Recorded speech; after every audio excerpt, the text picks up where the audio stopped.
Good morning everyone. देखिए, हम जो चैप्टर कर रहे थे वो चैप्टर हमारे पास था विस्कोसिटी।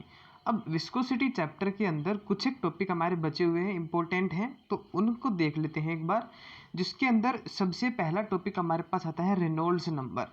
तो रेनॉल्ड्स नंबर, देखिए रेनॉल्ड्स एक हमारे पास फिजिसिस्ट थे। उन्होंने क्या कहा, according to Reynolds critical velocity of a liquid depends upon coefficient of viscosity, density of liquid and radius of pump या पाइप। यानी कि रेनॉल्ड्स जो क्रिटिकल वेलोसिटी की जो वैल्यू है वो हमारे पास नीटा पे डिपेंड करेगी, लिक्विड की डेंसिटी रो पे डिपेंड करेगी, और जिस पाइप में से वो लिक्विड फ्लो होगा उसकी रेडियस पे डिपेंड करेगी। ठीक है, तो हमने ऐसे लिख दिया V proportional to eta upon rho R. अब ये प्रोपोर्शनलिटी का साइन जो है इसको रिमूव करने के लिए हमने एक कांस्टेंट यूज करा जिसको नाम दिया गया K।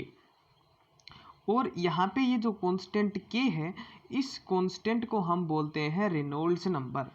एक और चीज़ यहाँ पे इंपॉर्टेंट याद रखिएगा, रेनॉल्ड्स नंबर जो है ये एक डायमेंशनलेस कांस्टेंट है, यानी कि इसकी कोई डायमेंशंस हमारे पास नहीं होती। और उससे भी ज़्यादा इंपॉर्टेंट चीज़ जो एग्ज़ाम के अंदर मैक्सिमम टाइम पूछी गई है, इससे एक ही चीज़ पूछी जाती है, वो है कि नैरो पाइप के लिए रेनॉल्ड्स नंबर की वैल्यू कितनी होती है। तो ये आपने ध्यान रखना है कि नैरो पाइप के लिए, for narrow pipe K is equal to 1000, 1000 के इक्वल होते हैं। सेकंड चीज हमारे पास आती है टर्मिनल वेलोसिटी। जब एक viscous force becomes equal to net weight of particle, then resultant force of particles become zero, so particle moves with constant velocity which is called terminal velocity. अब समझिए इसको। मान लिया हमारे पास ये कोई बहुत बड़ा जार है, इसके अंदर लिक्विड फिल है, कंप्लीट फिल्ड है लिक्विड से। हमने कोई स्फेरिकल चीज़ इसके अंदर ड्रॉप करी, तो जब ये नीचे की तरफ आएगा तो इस स्फीयर पे दो टाइप के फोर्स लगेंगे। एक तो बायोएंसी की तरफ से फोर्स लगेगा, बायोएंट फोर्स, ठीक है। दूसरा इसकी तरफ विस्कस फोर्स लगेगा। जब ये दोनों फोर्सेस, देखिए ये दोनों फोर्सेस ऊपर की डायरेक्शन में लगेंगे और ये पार्टिकल का जो मोशन होगा वो नीचे की डायरेक्शन में होगा। जब ये दोनों फोर्सेस इस पार्टिकल के मोशन की फोर्स के इक्वल हो जाएंगे तो पार्टिकल पे नेट फोर्स हमारे पास जीरो होगा, और उस कंडीशन में पार्टिकल जीरो एक्सेलरेशन से मोशन करेगा। और उस एक्सेलरेशन को हम जब उस एक्सेलरेशन से पार्टिकल मोशन करता है तो उसको बोलते हैं कि भैया ये टर्मिनल वेलोसिटी के साथ मूव कर रहा है। ठीक है ना। उसके बाद एक स्टोक्स लॉ है, इसमें से आपने कुछ खास याद नहीं रखना, बस इसका ये जो फॉर्मूला है ये फॉर्मूला याद रखिए। फोर्स जो लगेगा वो लगेगा 6 पाई म्यू आर वी के इक्वल। ठीक है ना, आप डायरेक्ट बस इतना याद रखिए। हाँ, स्टोक्स लॉ में से जो अजम्पशंस हैं, ये अजम्पशंस आपने सभी के सभी याद रखने हैं। जैसे कि स्टोक्स लॉ में जो लिक्विड हम लेते हैं उस लिक्विड का एक्सटेंशन इनफाइनाइट होना चाहिए, वो लिक्विड विस्कस होना चाहिए, और जिस चीज़ के लिए जिस पे हम फोर्स फाइंड आउट करें वो हमारे पास स्फीयर की शेप का पार्टिकल हो, और वो प्लेन हो पार्टिकल, यानी कि खुरदरा ना हो, रफ पार्टिकल नहीं होना चाहिए, प्लेन होना चाहिए। फोर्थ चीज़ है उस पार्टिकल का साइज स्मॉल होना चाहिए। और फिफ्थ है कि उस पार्टिकल की टर्मिनल वेलोसिटी कम होनी चाहिए क्रिटिकल वेलोसिटी से। ठीक है, ये हमारे पास स्टोक्स लॉ के अजम्पशंस हैं, आपने सिर्फ इन अजम्पशंस को याद रखना है, यहाँ से एक क्वेश्चन आ सकता है। ठीक है, इसके बाद बात आई इक्वेशन ऑफ कंटिन्यूटी की। इक्वेशन ऑफ कंटिन्यूटी कहती है it is defined as the product of cross section area of pipe and velocity of fluid at any given point along pipe is constant. यानी कि मान लिया हमारे पास ये कोई पाइप है, ठीक है, इस पाइप का एरिया ऑफ क्रॉस सेक्शन जो है वो ए है, ठीक, और वी वेलोसिटी से इसमें जो फ्लूइड है वो मोशन कर रहा है, तो इन दोनों का जो प्रोडक्ट है वो कांस्टेंट रहेगा। ठीक है ना, इन दोनों का प्रोडक्ट कांस्टेंट रहेगा। यानी एक पार्टिकल में किसी टाइम पे, देखिए ये जो हमारे पास, देखिए हम इस तरीके का अगर कोई पाइप का फॉर्मेशन करते हैं इस तरीके से, यानी कि ये इस तरफ से थोड़ा सा ब्रॉड है, इस तरीके से मान लीजिए इसको, और इस तरफ से ये नैरो पाइप है, तो इस पाइप के अंदर यहाँ पे हमने एरिया मान लिया A1 और V1 वेलोसिटी से फ्लूइड फ्लो करेगा। यहाँ पे एरिया हो गया A2 और V2 वेलोसिटी से फ्लूइड फ्लो करेगा। तो इक्वेशन ऑफ कंटिन्यूटी क्या कहती है, A1 into V1 is equal to होगा A2 इंटू V2 के। और यहाँ से एक और ख़ास बात ये है कि देखिए इसमें से समझने की चीज़ क्या है, अगर आप एरिया इंक्रीज कर देते हैं तो इस तरफ की वेलोसिटी को इस वेलोसिटी को आपने डिक्रीज करना पड़ेगा। आई बात समझ में? यानी कि अगर पाइप का आप साइज बड़ा कर देते हैं तो जो मोशन है, जिस वेलोसिटी से फ्लूइड जो है फ्लो करेगा उसकी वेलोसिटी कम हो जाएगी। और अगर पाइप का साइज आप आगे से बारीक कर देते हैं तो जो वेलोसिटी है वो इंक्रीज हो जाएगी। इसका मेन एप्लीकेशन देखिए, जो हमारे पास सर्विस स्टेशन होते हैं वहाँ पे होता है। सर्विस स्टेशन वालों का पाइप आपने देखा होगा, वहाँ से बहुत प्रेशर से पानी आता है। उसका मेन रीज़न यही है कि वहाँ पे वो नैरो पाइप होता है बहुत ज़्यादा। अगर पाइप नैरो है तो प्रेशर जो वेलोसिटी है पार्टिकल की, वो वेलोसिटी बहुत ज़्यादा इंक्रीज हो जाती है। इसके बाद है बर्नौलीज थ्योरम। इसमें से आपने देखिए स्टेटमेंट है, याद रखिए तो रखिएगा वरना मत रखिएगा, कि sum of pressure potential energy per unit volume and kinetic energy per unit volume is constant. ये हमारे पास है बर्नौलीज थ्योरम। लेकिन इसमें से क्वेश्चन नहीं आएगा। इसका जो क्वेश्चन आएगा वो आएगा आपके पास इसकी एप्लीकेशन से। एप्लीकेशन से कैसे क्वेश्चन आएंगे, जैसे कि भैया आप ये बताइए कि जो एरोप्लेन है वो एरोप्लेन किसके सिद्धांत पे काम करता है, तो आप कहेंगे बर्नौलीज थ्योरम के। फिर दूसरा आता है पेंट गन, जो है पेंट करते हैं वो किसके सिद्धांत पे काम करता है, वो बर्नौलीज थ्योरम के। इसी तरीके से आप कह सकते हैं स्प्रे जो करते हैं, स्प्रे जो है वो बर्नौलीज थ्योरम पे। और आप एक मान सकते हैं कि बर्नौलीज थ्योरम पे जैसे कि कोई ट्रेन है, वो ट्रेन बहुत तेज़ी से जब प्लेटफॉर्म से गुजरती है तो जो व्यक्ति है वो व्यक्ति उसकी तरफ अट्रैक्ट होता है, मतलब खींचा चला जाता है। वो किसकी वजह से, बर्नौलीज थ्योरम की वजह से। ऐसा क्यों होता है, देखिए बर्नौलीज थ्योरम ये कहता है अगर आप प्रेशर इंक्रीज कर देते हैं, ठीक है ना, एक मिनट, अगर आप वेलोसिटी इंक्रीज कर देते हैं, वेलोसिटी बहुत ज़्यादा बढ़ा देते हैं तो प्रेशर डिक्रीज हो जाएगा। ये बात समझ में आई? अब मान देखिए ट्रेन के केस में क्या होगा, मान लिया यहाँ से ट्रेन जा रही है, यहाँ से ट्रेन जाएगी तो बहुत ज़्यादा वेलोसिटी से जाएगी। इसका मतलब है इस एरिया में जो प्रेशर है वो बहुत लो प्रेशर हो जाएगा। और यहाँ पे जब कोई व्यक्ति खड़ा है उस एरिया में प्रेशर ज़्यादा है। तो जब भी लो प्रेशर क्रिएट होता है तो हाई प्रेशर से जो एयर है वो लो प्रेशर की तरफ मोशन करना स्टार्ट करती है। तो पीछे से हवाएं आएंगी, इस व्यक्ति को धक्का देंगी और ये इस तरफ खींचा चला आएगा। इस वजह से बोलते हैं कि जब भी ट्रेन आए तो प्लेटफॉर्म से दूर खड़ा होना चाहिए। रीजन समझ में आया? देखिए बर्नौलीज थ्योरम सिंपल सी बात बोलता है, अगर आप वेलोसिटी बहुत ज़्यादा बढ़ा देते हैं तो प्रेशर डिक्रीज हो जाएगा। ये बर्नौलीज थ्योरम है। इससे एक दो क्वेश्चंस आएंगे वो करा दिए जाएंगे। तो प्रैक्टिस क्वेश्चन है इस चैप्टर से हमारे पास कुछ। इन क्वेश्चंस को देखते हैं। What is property of good lubricant? अच्छे लुब्रिकेंट की क्या प्रॉपर्टी है?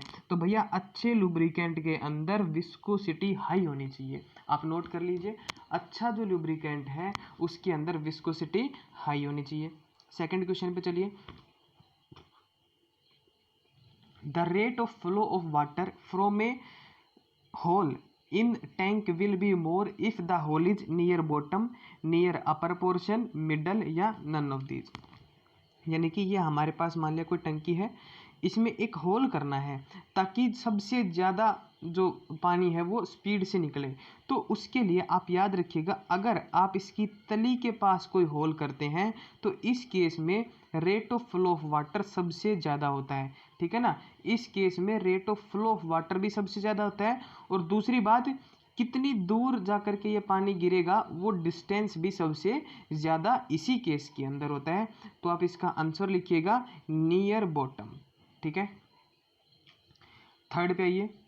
There is a hole near the bottom of a tank, the volume of water flowing out per second does not depend upon. तो जो volume है वो density पे depend नहीं करता। देखिए एरिया ऑफ होल पे डिपेंड करेगा, हाइट ऑफ वाटर पे भी डिपेंड करेगा। जितनी ज़्यादा ऊंचाई से पानी आएगा उतना ज़्यादा स्पीड से निकलेगा। लेकिन डेंसिटी क्या है वाटर की, उस चीज़ पे ये डिपेंड नहीं करता। तो इसका जो सी ऑप्शन है ये राइट ऑप्शन है। Fourth I an aeroplane works upon. ये अभी बताया था कि जो हमारे पास वायुयान है, जो एरोप्लेन है, वो बर्नौलीज प्रिंसिपल पे काम करता है। वायुयान जो है वो बर्नौलीज प्रिंसिपल पे काम करता है। इसमें होता क्या है कि इसकी पंख जो है, इसके जो विंग्स हैं वो इस तरीके से बनाए जाते हैं ताकि ये लो प्रेशर एरिया क्रिएट कर दे ऊपर की तरफ, और जब ऊपर की तरफ लो प्रेशर इंक्रीज होता है तो एरोप्लेन ऊपर उठना स्टार्ट हो जाता है, ठीक है ना। फिर हमारे पास आया fifth question, paint gun is based on principle of. Paint gun किसके प्रिंसिपल पे बेस्ड है? तो पेंट गन भी बताया था कि बर्नौलीज थ्योरम पे बेस्ड है। When velocity of fluid flows through a pipe is increase then pressure. देखिए ये ऐसे बोल रहे हैं, क्वेश्चन में थोड़ा सा लैंग्वेज में प्रॉब्लम है। ऐसे बोल रहे हैं जब किसी पाइप से जो फ्लूइड फ्लो कर रहा है उसकी वेलोसिटी अगर हम इंक्रीज कर दें तो प्रेशर पे क्या इफेक्ट पड़ेगा। तो ये बर्नौलीज थ्योरम से बताया था, अगर आप वेलोसिटी इंक्रीज कर देते हैं तो प्रेशर डिक्रीज हो जाएगा। तो आपने जो बी ऑप्शन है ये करेक्ट करना है। सेवंथ क्वेश्चन पे आइए, Bernoulli's theorem is based upon. बहुत ही ज़्यादा इंपॉर्टेंट क्वेश्चन है। बर्नौलीज थ्योरम जो है वो कंजर्वेशन ऑफ एनर्जी पे डिपेंड है। कैसे है? देखिए बर्नौलीज थ्योरम का जो स्टेटमेंट आपसे करवाया था उस स्टेटमेंट में ये कहा गया था कि sum of pressure, potential energy and kinetic energy per unit volume is constant. यानी कि जो बर्नौलीज थ्योरम है ये कंजर्वेशन ऑफ एनर्जी पे काम करता है। Bernoulli's theorem is based upon conservation of energy. Next question पे आइए, the acceleration of A particle moving with terminal velocity is. एक ऐसा पार्टिकल जो टर्मिनल वेलोसिटी से मूव कर रहा है उसके अंदर एक्सेलरेशन कितना होगा। देखिए टर्मिनल वेलोसिटी क्या थी, जब आप किसी फ्लूइड के अंदर किसी स्फेरिकल ऑब्जेक्ट को ड्रॉप करते हैं तो उस ऑब्जेक्ट पे फ्लूइड जो है वो विस्कस फोर्स लगाता है और उसके ऊपर बायएंसी का फोर्स लगता है। ये दो फोर्स उसके ऊपर की तरफ लगते हैं, यानी अपवर्ड डायरेक्शन में लगेंगे, ठीक है। और डाउनवर्ड डायरेक्शन में इसके ऊपर एक फोर्स लगता है mg। तो ये mg जो फोर्स है ये बायोएंसी फोर्स प्लस में विस्कस फोर्स के जब इक्वल हो जाता है ना, ये दोनों फोर्सेज एक दूसरे को बैलेंस कर देते हैं इक्विलिब्रियम की कंडीशन में, तो उस कंडीशन में पार्टिकल जो है कांस्टेंट वेलोसिटी से मूव करता है। और कांस्टेंट वेलोसिटी है इसका मतलब एक्सेलरेशन हमारे पास कितना, 0। तो इसका जो आप आंसर देखिए, जो ए ऑप्शन है वो हमारे पास राइट ऑप्शन है। ध्यान रखिएगा terminal velocity is a constant velocity, ठीक है। कांस्टेंट वेलोसिटी है तो आपने एक्सेलरेशन 0। नाइन्थ क्वेश्चन पे आइए, SI unit of viscosity coefficient. Viscosity coefficient की एसआई यूनिट क्या होगी। देखिए विस्कोसिटी कोफिशिएंट का देखिए इसको लिखते हैं हम फोर्स अपॉन में एरिया इनटू में DV by D X is equal to नीटा, ठीक है। तो फोर्स को लिख दिया हमने न्यूटन अपॉन, एरिया को लिख दिया मीटर स्क्वायर इनटू में डीवी बाई डी एक्स को लिख दिया पर सेकंड। तो हमारे पास इसकी यूनिट आ गई न्यूटन सेकंड पर मीटर स्क्वायर। लेकिन यहाँ पे जो न्यूटन है इस न्यूटन को क्या लिख दिया हमने, मास इनटू एक्सेलरेशन लिख दिया, यानी कि केजी इनटू एक्सेलरेशन की यूनिट मीटर पर second square into second into पर मीटर स्क्वायर, ठीक है। तो ये हमारे पास आ गया एक केजी और केजी पर मीटर पर सेकंड, केजी पर मीटर पर सेकंड। तो बी ऑप्शन जो हमारे पास है ये इसका राइट ऑप्शन है। आप सोल्व करके देख सकते हैं, अभी दिखा दिया है आपको। 10th क्वेश्चन पे आइए, 1 पोइज इज इक्वल टू। एक पोइज कितने के इक्वल है। तो देखिए पोइज जो है वो सीजीएस यूनिट है हमारे पास कोफिशिएंट ऑफ विस्कोसिटी की। तो देखिए 1 न्यूटन सेकंड पर मीटर स्क्वायर जो है वो इक्वल होता है 10 पोइज के, ठीक। ये बात याद रखिएगा, 1 न्यूटन सेकंड पर मीटर स्क्वायर 10 पोइज के इक्वल है। दोनों तरफ हमने 10 से डिवाइड कर दिया तो हमारे पास आ गया 0.1 न्यूटन सेकंड पर मीटर स्क्वायर इक्वल आ गया 1 पोइज के। तो 1 पोइज इक्वल हो गया 0.1 न्यूटन सेकंड पर मीटर स्क्वायर, यानी कि ए ऑप्शन जो हमारे पास है इस क्वेश्चन का वो राइट ऑप्शन है। 11th क्वेश्चन पे चलिए, dimensions of coefficient of viscosity. Coefficient of viscosity के डायमेंशंस क्या हैं। तो इसके डायमेंशंस कैसे फाइंड आउट करेंगे। सबसे पहले हमने पता है भैया जो फोर्स होता है विस्कस फोर्स वो minus Neeta into area into D by D x के इक्वल है। यहाँ से हमने नीटा की वैल्यू फाइंड आउट कर ली, ये वैल्यू हमारे पास आ गई minus F upon area into D by D x, ठीक है। फोर्स की डायमेंशन हो गई MLT-2, एरिया की डायमेंशन हो गई L2, और dv/dx की डायमेंशन इसमें क्या करा, वेलोसिटी की डायमेंशन पुट कर दी LT-1 और डिस्टेंस की वेलोसिटी पुट कर दी L से L को हमने कैंसिल कर दिया, तो ये हमारे पास आ गया MLT-2, ठीक है ना। देखिए यहाँ पे था हमारे पास L स्क्वायर, यहाँ पे सिंपल L, इस L स्क्वायर को जब ऊपर लेकर के जाएंगे और उसको सोल्व करेंगे तो हमारे पास आएगा ML-1T-2 अपोन में T-1, इसको सोल्व करा, T-1 ऊपर गया तो हमारे पास डायमेंशंस आ गई ML-1T-1, यानी कि जो डी ऑप्शन हमारे पास है ये राइट ऑप्शन है। नेक्स्ट क्वेश्चन पे आइए, value of Reynolds number for narrow pipe, संकीर्ण जो हमारे पास पाइप है उसके लिए रेनॉल्ड्स नंबर का वैल्यू क्या होगा, तो आपसे कहा था डायरेक्ट याद रखिए 1000 होगा। 13th question, the velocity of liquid with increase in temperature, sorry viscosity, जब आप टेम्परेचर इंक्रीज करते हैं तो विस्कोसिटी पे क्या फर्क आता है। तो देखिए लिक्विड्स के लिए और गैसेज के लिए, इससे अगला क्वेश्चन भी देख लीजिए, the viscosity of gases with increase in temperature, तो क्वेश्चन है दोनों इंपॉर्टेंट हैं। टेम्परेचर का विस्कोसिटी पे अलग अलग डिफरेंस जो इफेक्ट होता है, कैसे, लिक्विड के लिए अगर बात करें तो जैसे टेम्परेचर इंक्रीज करेंगे तो विस्कोसिटी डिक्रीज हो जाएगी, नोट कर लीजिए। 13th क्वेश्चन का ऑप्शन बी करेक्ट है। लिक्विड के लिए अगर बात करें तो जो टेम्परेचर अगर इंक्रीज करते हैं तो विस्कोसिटी डिक्रीज, इसका रीजन ये है कि लिक्विड्स के मॉलिक्यूल्स हीट होने के बाद एक दूसरे से दूर दूर हो जाते हैं, दूर दूर होने की वजह से उनके फ्रिक्शन फोर्सेस डिक्रीज हो जाते हैं, इस वजह से वो विस्कोसिटी भी डिक्रीज हो जाएगी।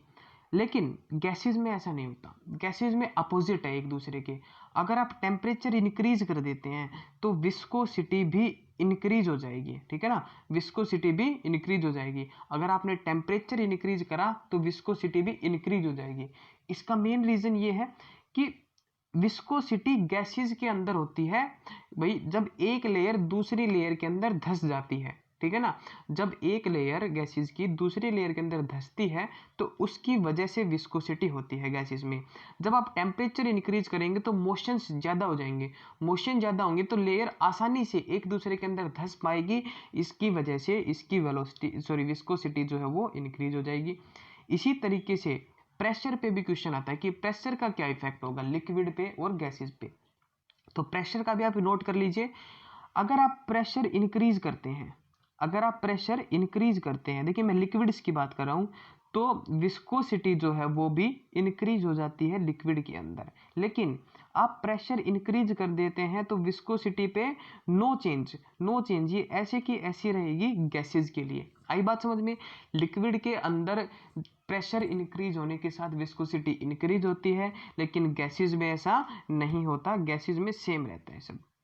थैंक यू, आज की वीडियो में इतना ही, बाकी सब कवर करेंगे नेक्स्ट वीडियो में। जय हिंद, जय भारत।